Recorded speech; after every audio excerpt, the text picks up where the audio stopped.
जय माता दी। प्रिय भक्तजनों, आइए माँ सिद्धिदात्री की कथा शुरू करते हैं। माँ दुर्गा जी की 9वीं शक्ति का नाम सिद्धिदात्री है। ये सभी प्रकार की सिद्धियों को देने वाली है। नवरात्रि पूजन के 9वें दिन इनकी उपासना की जाती है। इस दिन शास्त्रीय विधि विधान और पूर्ण निष्ठा के साथ साधना करने वाले साधक को सभी सिद्धियों की प्राप्ति हो जाती है। सृष्टि में कुछ भी उसके लिए अगम्य नहीं रह जाता है। ब्रह्मांड पर पूर्ण विजय प्राप्त करने की सामर्थ्य उसमें आ जाती है। मार्कंडेय पुराण के अनुसार अनिमा, महिमा, गरिमा, लाघिमा, प्राप्ति, प्राकम्य, ईशितव और वशितव ये 8 सिद्धियां होती हैं, लेकिन श्री कृष्ण जन्मखंड में यह संख्या 18 बताई गई है। माँ सिद्धिदात्री भक्तों और साधकों को ये सभी सिद्धियां प्रदान करने में समर्थ है। देवी पुराण के अनुसार भगवान शिव ने इनकी कृपा से ही इन सिद्धियों को प्राप्त किया था। इनकी अनुकंपा से ही भगवान शिव का आधा शरीर देवी का हुआ था। इसी कारण वे लोक में अर्धनारीश्वर नाम से प्रसिद्ध हुए। माँ सिद्धिदात्री 4 भुजाओं वाली हैं। इनका वाहन सिंह है। ये कमल पुष्प पर भी आसीन होती हैं। इनकी दाहिनी तरफ के नीचे वाले हाथ में कमल पुष्प है। प्रत्येक मनुष्य का यह कर्तव्य है कि वह माँ सिद्धिदात्री की कृपा प्राप्त करने का निरंतर प्रयत्न करे, उनकी आराधना की ओर अग्रसर हो। इनकी कृपा से अनंत दुख रूप संसार से निर्लिप्त रहकर सारे सुखों का भोग करता हुआ वह मोक्ष को प्राप्त कर सकता है। 9 दुर्गाओं में माँ सिद्धिदात्री अंतिम है।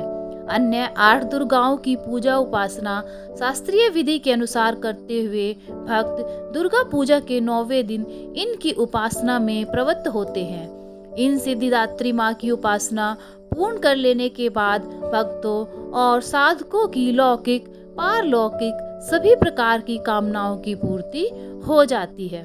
सिद्धिदात्री माँ के कृपा पात्र भक्त के भीतर कोई ऐसी कामना शेष बचती ही नहीं है जिसे वह पूर्ण करना चाहे।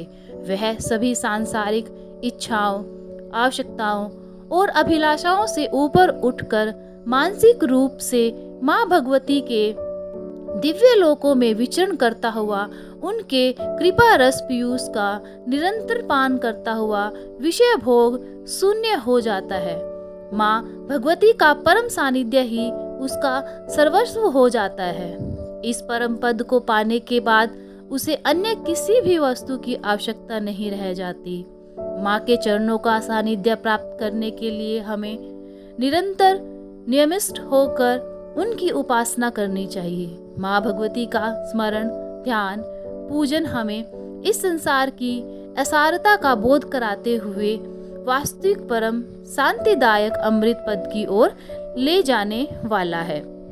इनकी उपासना से जातक को अनिमा, लाघिमा, प्राप्ति, प्राकम्य, महिमा, इशितव, सर्व कामावसायिता, दूर श्रवण, पर कामा, प्रवेश, वाक सिद्धि, अमृतत्व भावना सिद्धि आदि समस्त सिद्धियों नवनिधियों की प्राप्ति होती है।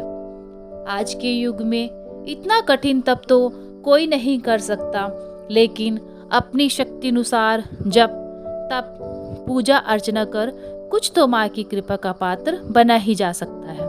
प्रत्येक सर्वसाधारण के लिए आराधना योग्य यह श्लोक सरल और स्पष्ट है। माँ जगदम्बे की भक्ति पाने के लिए इसे कंठस्थ कर नवरात्रि में 9वीं के दिन इसका जाप करना चाहिए। या देवी सर्वभूतेषु माँ सिद्धिदात्री रूपेण समस्थिता, नमस्तस्यै नमस्तस्यै नमस्तस्यै नमो नमः। अर्थ, हे माँ सर्वत्र विराजमान और माँ सिद्धिदात्री के रूप में प्रसिद्ध अम्बे, आपको मेरा बार बार प्रणाम है, या मैं आपको बारंबार प्रणाम करती हूँ। हे माँ, मुझे अपनी कृपा का पात्र बनाओ। माता रानी सभी की मनोकामनाएं पूर्ण करे, सबके घर में माता रानी खुशहाली लेकर आए। बोलिए जय सिद्धिदात्री, जय माता रानी, जय दुर्गा मैया।